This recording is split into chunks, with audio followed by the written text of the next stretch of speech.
Dear students, तो हमारी जो यूनिट चल रही है वो है काइनेटिक ऑफ पॉलीमराइजेशन, और उसमें हम अपने लास्ट टॉपिक को डिस्कस कर रहे थे, पॉलीमराइजेशन टेक्निक, जिसमें मैंने आपको लास्ट वीडियो में पहली टेक्निक जो बल्क पॉलीमराइजेशन थी वो अच्छे से डिस्कस किया। उसके बाद अब ये आज मैं जो डिस्कस करूँगी वो दो और पॉलीमराइजेशन टेक्निक्स हैं। एक्चुअली लास्ट वीडियो में भी मैं दो करने वाली थी, लेकिन मेरा वीडियो जो है वो बीच में ही पॉज हो गया, तो इसलिए मैं बना नहीं पाई। अब इसमें जो नेक्स्ट हम पॉलीमराइजेशन टेक्निक यूज़ कर रहे हैं या जो स्टडी करने जा रहे हैं वो है सोल्यूशन पॉलीमराइजेशन। अब ये सोल्यूशन पॉलीमराइजेशन है, इसका मतलब कहीं ना कहीं हमने सॉल्वेंट यूज़ किया होगा।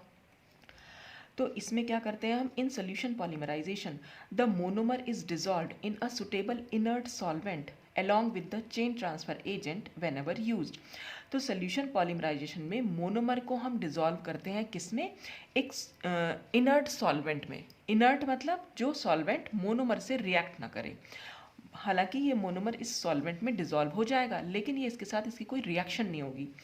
और इसके साथ जब भी हमें कभी चेन ट्रांसफ़र एजेंट, यानी कि जब भी हम अपनी चेन को टर्मिनेट करेंगे, तो ये चेन ट्रांसफ़र एजेंट जब भी हम यूज़ करेंगे वो भी इस सॉल्वेंट में डिजॉल्व हो जाए, ऐसा हम चेन ट्रांसफ़र एजेंट इसमें यूज़ करते हैं। The free radical initiator is also dissolve in the solvent medium. और जो मोनोमर के साथ हम इनिशिएटर यूज़ करेंगे, तो वो इनिशिएटर भी सॉल्वेंट मीडियम में डिजॉल्व होता है, वो भी हम डिजॉल्व कर लेते हैं। While the catalyst can either be dissolve और सस्पेंडेड। और इसके अलावा कैटलिस्ट अगर हम यूज़ कर रहे हैं इसमें, तो वो कैटलिस्ट इस सॉल्वेंट में डिजॉल्व भी हो सकता है और इसमें सस्पेंडेड भी रह सकता है। सस्पेंडेड का मतलब जो इसमें डिजॉल्व नहीं होगा। जैसे सस्पेंशन का मतलब होता है कि अगर हम पानी में रेत को डाल दें तो रेत आपको क्लियरली दिखाई देता है, तो वहाँ कोई सोल्यूशन नहीं बनेगा, उसको हम बोलेंगे कि वो सस्पेंशन बना है। ठीक है, तो सस्पेंशन वो चीज़ होगी, जैसे आप ये समझ सकते हैं कि सॉल्वेंट में सॉल्यूट डिजॉल्व नहीं होगा, लेकिन आप उसे देख सकते हैं। ठीक है, तो सस्पेंशन हुआ। आप बस एग्जाम्पल के तौर पे याद रखिए, पानी में रेत का जो भी आपने डाला है पानी में रेत, तो जब जो भी चीज़ हमारे पास बन के आएगी उसको हम सस्पेंशन बोल रहे हैं। तो कैटलिस्ट या तो इस सॉल्वेंट मीडियम में डिजॉल्व हो जाएगा, ऐसा हम सॉल्वेंट यूज़ कर सकते हैं, या वो इसमें सिर्फ सस्पेंडेड रहेगा, मतलब डिजॉल्व नहीं होगा। अब इसका फ़ायदा क्या हुआ, the presence of the inert solvent medium helps to control viscosity increase. हमने जो लास्ट पॉलीमराइजेशन पढ़ा था, बल्क पॉलीमराइजेशन टेक्निक पढ़ी थी, उसमें हम क्या कर रहे थे, सिर्फ मोनोमर और इनिशिएटर को यूज़ कर रहे थे, वहाँ पर हम कोई सॉल्वेंट नहीं ले रहे थे। तो सॉल्वेंट नहीं ले रहे थे तो वहाँ पर क्या हो रहा था, उसमें एक प्रॉब्लम जो हमें आ रही थी कि जब हम एजिटेशन कर रहे थे, मतलब जब हम सॉल्यूशन को मिक्स कर रहे थे, तो वहाँ पर सोल्यूशन की जो सोल्यूशन कह रही हूँ मैं, जो मोनोमर और इनिशिएटर को मिक्स कर रहे थे, तो मिक्सचर था उसकी विस्कोसिटी जो है वो इंक्रीज़ कर जा रही थी, और इंक्रीज़ करने से हमें वहाँ पर ब्रॉड मॉलिकुलर वेट डिस्ट्रीब्यूशन देखने को मिल रहा था।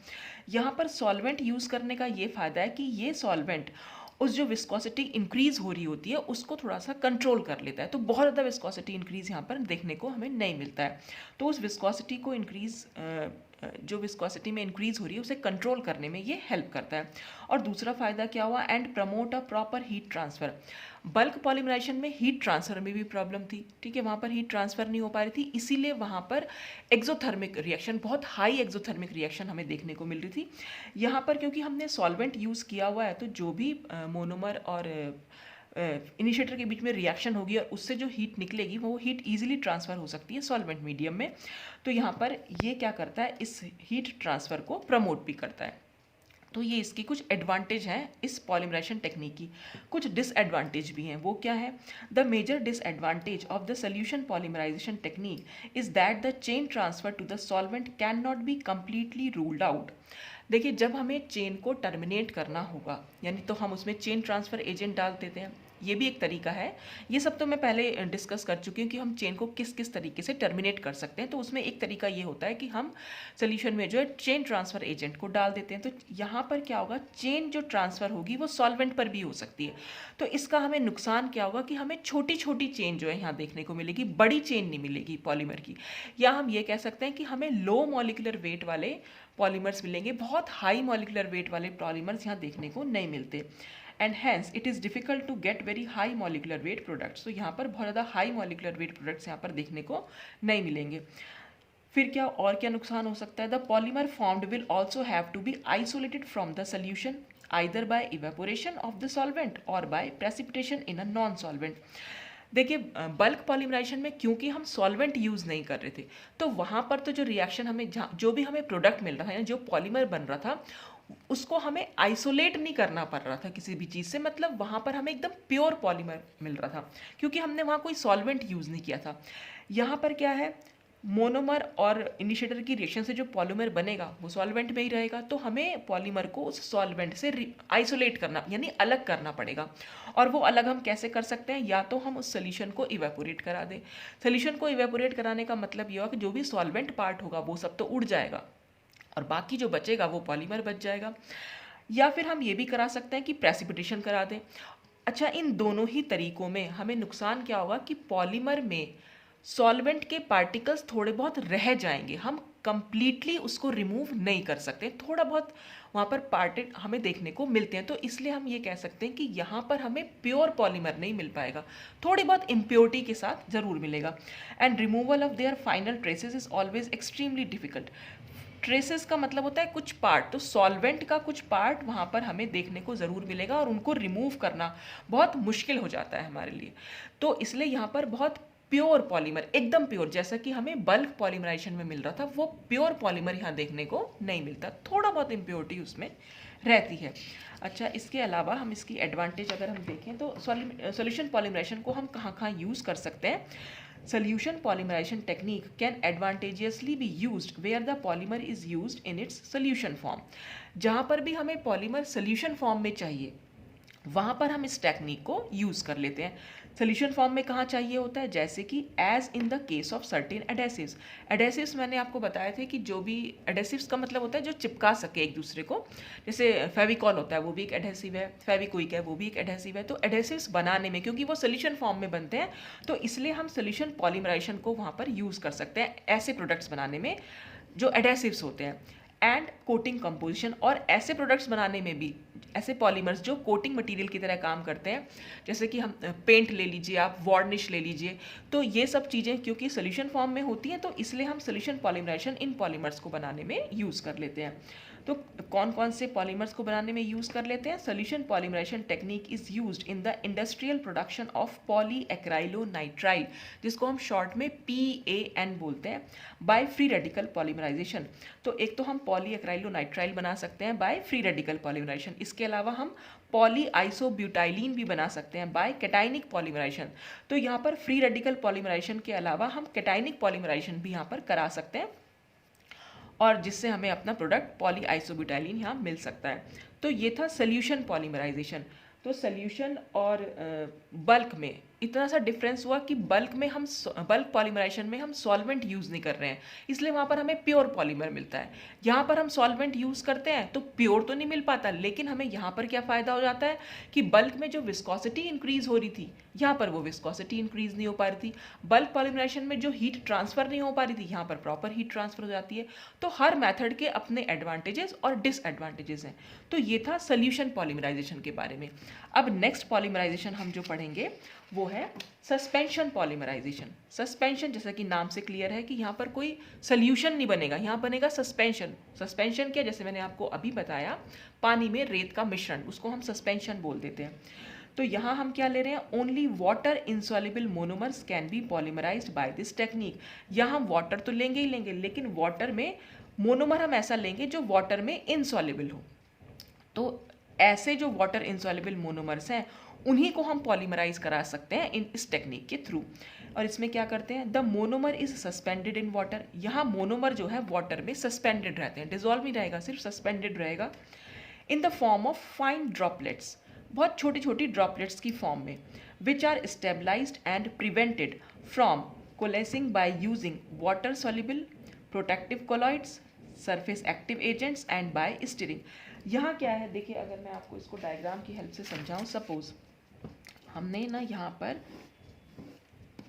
पानी ले रखा है, ठीक है, वाटर है, इस पूरे इक्विपमेंट में हमने पानी ले रखा है, और यहाँ हम कह रहे हैं कि मोनोमर जो है इस वाटर में सस्पेंडेड रहेगा, किस तरह से, फाइन ड्रॉपलेट्स, छोटी छोटी ड्रॉपलेट्स। ये एक ड्रॉपलेट हो गई, जो ड्रॉपलेट मतलब जो ड्रॉप्स की फॉर्म में, ठीक है, ये हो गया हमारा मोनोमर, ठीक।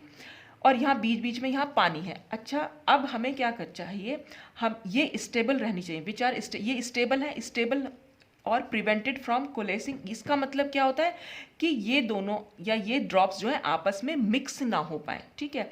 इनकी मिक्सिंग को रोकने के लिए, इनकी मिक्सिंग को प्रिवेंट करने के लिए हम क्या यूज़ कर लेते हैं, वाटर सॉल्युबल प्रोटेक्टिव कोलॉइड्स, यानी यहाँ बीच में तो वाटर है ही, वाटर में सॉल्युबल हो जाए ऐसे प्रोटेक्टिव कोलाइड्स को हम यूज़ करते हैं। प्रोटेक्टिव कोलाइड्स आपने इसमें पढ़े होंगे, जो ये कोलाइड्स हमारा चैप्टर कोलाइडी विलियन अगर आपने पढ़े होंगे तो उसमें प्रोटेक्टिव कोलाइड्स हम यूज़ करते हैं। वो प्रोटेक्टिव कोलाइड्स क्या करते हैं, इसके चारों तरफ ना एक लेयर बना लेते हैं, तो ताकि फिर ये और ये इन दोनों के बीच ये दोनों मिक्स नहीं हो पाए, मतलब जो भी जितनी भी ड्रॉपलेट्स हैं सबकी तरफ एक प्रोटेक्टिव कोलाइड्स की ना लेयर चढ़ जाती है। तो इससे क्या होगा, ये ड्रॉपलेट्स आपस में मिल नहीं पाती और मिल दूर दूर रहती हैं, ठीक है। या हम डाल सकते हैं surface active agents. Surface active agents का भी यही काम है कि ये इन ड्रॉपलेट्स को मिक्स नहीं होने देगा, या हम इसकी स्टीयरिंग कर सकते हैं। मतलब बीकर में अगर हम लगातार रॉड जो भी है हम ले रहे हैं, स्टीरर ले रहे हैं, उसकी हेल्प से हम उसकी स्टीयरिंग करते रहें तो भी ये ड्रॉपलेट्स जो है आपस में मिक्स नहीं हो पाएंगी, ठीक है।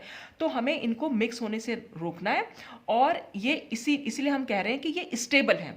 अगर ये मिक्स हो जाएंगे तो हम कहेंगे कि ये अनस्टेबल हो गई है, तो हमें इनको स्टेबल रखना है, ठीक। फिर हम क्या करेंगे, the initiator are monomer soluble, फिर हम इसमें इनिशिएटर ऐड करेंगे। अब अगर हम इसमें इनिशिएटर ऐड कर दें, और इनिशिएटर हम ले रहे हैं मोनोमर सॉल्युबल, मोनोमर सॉल्युबल है, मोनोमर में तो सॉल्युबल है लेकिन जो हमने यहाँ वाटर ले रखा है उसमें इनसॉल्युबल है। तो जब मोनोमर में सॉल्युबल हो जाएंगे तो वो यहाँ पर हम इसको दिखा सकते हैं कि ये हमारे जो हैं इनिशिएटर्स हमने डाल दिए जो मोनोमर में सॉल्युबल है, ठीक है। तो मोनोमर में ये अच्छे से सॉल्युबल हो जाएंगे। तो जो ये इतना पोर्शन है या ये ड्रॉप वाला पोर्शन है, इसमें क्या क्या चीज़ें हमारे पास, इसमें सिर्फ मोनोमर है और इसमें सिर्फ इनिशिएटर है, ठीक। तो देखिए इसमें इससे क्या हो रहा है, in this polymerization each monomer droplet can be visualized to act as an independent bulk polymerization nucleus. तो देखिए अब हम अगर इन ड्रॉपलेट्स को के बारे में देखना चाहें, सोचना चाहें, तो यहाँ पर क्या होगा, इतने इतने पोर्शन में सिर्फ बल्क पॉलीमराइजेशन हो रहा होगा, क्योंकि बल्क पॉलीमराइजेशन में भी हम क्या यूज़ कर रहे थे, सिर्फ मोनोमर यूज़ कर रहे थे, और हम यूज़ कर रहे थे मोनोमर में जो सॉल्युबल हो जाए ऐसा इनिशिएटर यूज़ कर रहे थे। तो यहाँ पर भी हमने ये मोनोमर की ड्रॉपलेट है और मोनोमर में जो इनिशिएटर डिजॉल्व हो जा रहा है वो इनिशिएटर यहाँ पर है। तो मोनोमर प्लस इनिशिएटर जहाँ पर भी होगा वहाँ उतने उतने पोर्शन में जो है बल्क पॉलीमराइजेशन हो रहा होगा, ठीक है। और यहाँ पर ये फायदा भी होगा कि इस बल्क पॉलीमराइजेशन से यहाँ पर भी विस्कोसिटी जो है बहुत ज़्यादा इंक्रीज नहीं हो पाएगी, और इसके अलावा the water act as an efficient heat transfer medium and hence exothermicity is well controlled। अब देखिए यहाँ पर क्या है, जब भी यहाँ रिएक्शन होगी इनिशिएटर की और मोनोमर की, जाहिर सी बात है हीट निकलेगी और वो हीट इजीली ट्रांसफर हो पाएगी। कहाँ पर, यहाँ पर सब जगह वाटर के मॉलिक्यूल्स हैं, तो वाटर में वो हीट इजीली ट्रांसफर हो पाएगी। इसलिए इस पर्टिकुलर जो हमने ये पोर्शन लिया हुआ है यहाँ पर एक्सोथर्मिक रिएक्शन जो हो रही थी, बहुत ज़्यादा एक्सोथर्मिसिटी रिएक्शन की नहीं हो पाएगी। जैसे कि बल्क पॉलीमराइजेशन में हो रहा था, वहाँ पर बहुत हाई एक्सोथर्मिक रिएक्शन हमें देखने को मिल रही थी, क्योंकि हम वहाँ सॉल्वेंट नहीं यूज़ कर रहे थे, या वहाँ पर इस तरह से कोई वाटर भी आसपास नहीं था उसके, तो हीट ट्रांसफर नहीं हो पा रही थी, जिससे रिएक्शन की एक्सोथर्मिसिटी बहुत ज़्यादा बढ़ जा रही थी और रिएक्शन में विस्फोट होने के यानी एक्सप्लोड होने के बहुत ज़्यादा चांसेस बढ़ते थे। यहाँ पर ऐसा कुछ नहीं होगा, जितनी भी हीट निकलेगी वो ईजिली ट्रांसफर हो जाएगी यहाँ आसपास जो भी वाटर के मॉलिक्यूल्स होंगे। This polymerization results in a fairly narrow molecular weight distribution of the products। अच्छा, यहाँ पर नैरो मॉलिकुलर वेट डिस्ट्रीब्यूशन था, यहाँ एक हमें बल्क पॉलीमराइजेशन में हमें ब्रॉड मॉलिकुलर डिस्ट्रीब्यूशन देखने को मिल रहा था, क्योंकि वहाँ मिक्सिंग जब हम कर रहे थे तो विस्कोसिटी इंक्रीज हो जा रही थी, तो मोनोमर की प्रॉपर कॉन्सेंट्रेशन इक्वल सब जगह नहीं बैठ पाती थी। कहीं पर मोनोमर की कॉन्सेंट्रेशन बहुत ज़्यादा थी, वहाँ पर हमें हाई मॉलिकुलर वेट प्रोडक्ट देखने को मिल रहा था। कहीं पर मोनोमर की कॉन्सेंट्रेशन कम थी, तो वहाँ पर हमें लो मॉलिकुलर वेट डिस्ट्रीब्यूशन, मतलब लो मॉलिकुलर वेट वाला प्रोडक्ट मिल रहा था। तो ब्रॉड मॉलिकुलर डिस्ट्रीब्यूशन देखने को मिल रहा था, कहीं पर हमें बड़े चेन मिल रही थी, कहीं हमें छोटी चेन मिल रही थी, लेकिन यहाँ पर ऐसा कुछ नहीं होगा। यहाँ पर हमें लगभग एक जैसा, तो एक fairly narrow molecular weight distribution देखने को यहाँ मिलता है। Product is obtained as spherical beads और पल्स, और यहाँ पर जो हमें पॉलीमर मिलेगा, क्योंकि जैसे ही यहाँ रिएक्शन होगी यहाँ पर पॉलीमर बनना स्टार्ट हो जाएगा, ठीक है। पहले इनिशिएट होगी रिएक्शन, फिर प्रोपोगेट होगी और फिर हम उसको टर्मिनेट करा सकते हैं। तो यहाँ पर जो ये जो पोर्शन है ये समझ लीजिए पॉलीमर यहाँ बन जाएगा, और पॉलीमर जब बन जाएगा तो पॉलीमर हमें बीड की फॉर्म में, जिसको हम कहते हैं मोती, ठीक है, मोती की फॉर्म में, ये छोटी छोटी ड्रॉपलेट्स जो दिख रही है आपको, ये मोती की फॉर्म में या बीड्स की फॉर्म में हमें दिखाई देंगी। तो पॉलीमर यहाँ पर एकदम इस स्फेरिकल गोल बीड्स की शेप में हमें दिखता है। The polymer form can be isolated easily because it involves only filtration of the beads and removal of the surface active agents and चलो इस लाइन को हम बाद में पढ़ेंगे, इतना कर लेते हैं कि it involves only filtration of the beads. यहाँ पर हम क्या, ये मोती बन गए, मोती बन गए हैं तो इन्हें छानना कितना आसान है, सिर्फ सिंपल हम फिल्टर कर लेंगे तो जितना ये वाला पोर्शन है, वाटर वाला पोर्शन, वो तो सब नीचे चला जाएगा, और खाली यहाँ पर क्या बचेंगे, वो बीड्स बचेंगे। अच्छा, साथ ही साथ वो मोती से बचेंगे मतलब, और साथ ही साथ क्योंकि हमने अगर यहाँ पर कोई water soluble protective colloid use कर रखा है या सरफेस एक्टिव एजेंट्स यूज़ कर रखे हैं, तो हम क्या करेंगे, जो भी मोती हमारे फिल्टर के ऊपर आ जाएंगे हम उसमें सिर्फ पानी डाल देंगे, पानी से हम उसको वॉश कर सकते हैं।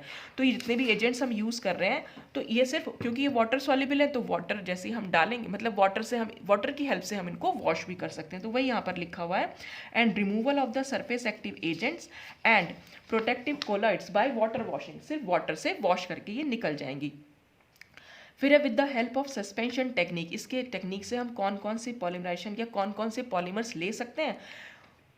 एक्सपेंडेबल पॉलीस्टाइरीन बीड्स, अगर हमें पॉलीस्टाइरीन बीड्स बनानी हो तो हम सस्पेंशन टेक्निक को, यानी हमारे पास पॉलीमर जब भी कभी हमें बीड्स की फॉर्म में चाहिए तो हम वो सब चीज़ें, हम वो पॉलीमर्स हम इसकी हेल्प से बना सकते हैं। तो polystyrene beads from which polystyrene foams are made, इन पॉलीस्टाइरीन बीड्स की हेल्प से हम पॉलीस्टाइरीन फोम्स बना सकते हैं। तो पॉलीस्टाइरीन बीड्स अगर हमें चाहिए तो हम सस्पेंशन टेक्निक को यूज़ कर सकते हैं। या स्टाइरीन डाइविनाइल बेंजीन कोपॉलीमर बीड्स चाहिए, जो हमें कहाँ पर यूज़ होती हैं, for the preparation of ion exchange resins, ion exchange resins बनाने के लिए हमें ये सब बीड्स चाहिए होती है, तो वो हम बना सकते हैं। या हम बना सकते हैं पॉलीविनाइल एसीटेट बीड्स, इन सब से प्रोड्यूस कर सकते हैं। और हम इनिशिएटर क्या लेंगे इन सब में, फ्री रेडिकल इनिशिएटर की हेल्प से ये सारे सस्पेंशन टेक्निक में जो भी हम पॉलीमर बनाना चाह रहे हैं वो हम इसमें बना सकते हैं। तो सस्पेंशन पॉलीमराइजेशन का सबसे बड़ा फ़ायदा ये है कि यहाँ पे हमें कोई महंगा सॉल्वेंट भी यूज़ नहीं करना पड़ रहा है, सिर्फ वाटर यूज़ करना पड़ रहा है। तो वाटर जो है, वाटर की वजह से ये जो हमारा मेथड है बहुत इकोनॉमिक पड़ जाता है। तो ये था सस्पेंशन पॉलीमराइजेशन, जिसमें हमें बीड्स की फॉर्म में पॉलीमर्स मिल जाते हैं। तो आज के लिए तो बस इतना ही। अब हमारे पास सिर्फ एक और पॉलीमराइजेशन टेक्निक बची है, वो मैं अपना नेक्स्ट वीडियो में डिस्कस करूँगी। तो आज के लिए बस इतना ही। Thanks for watching.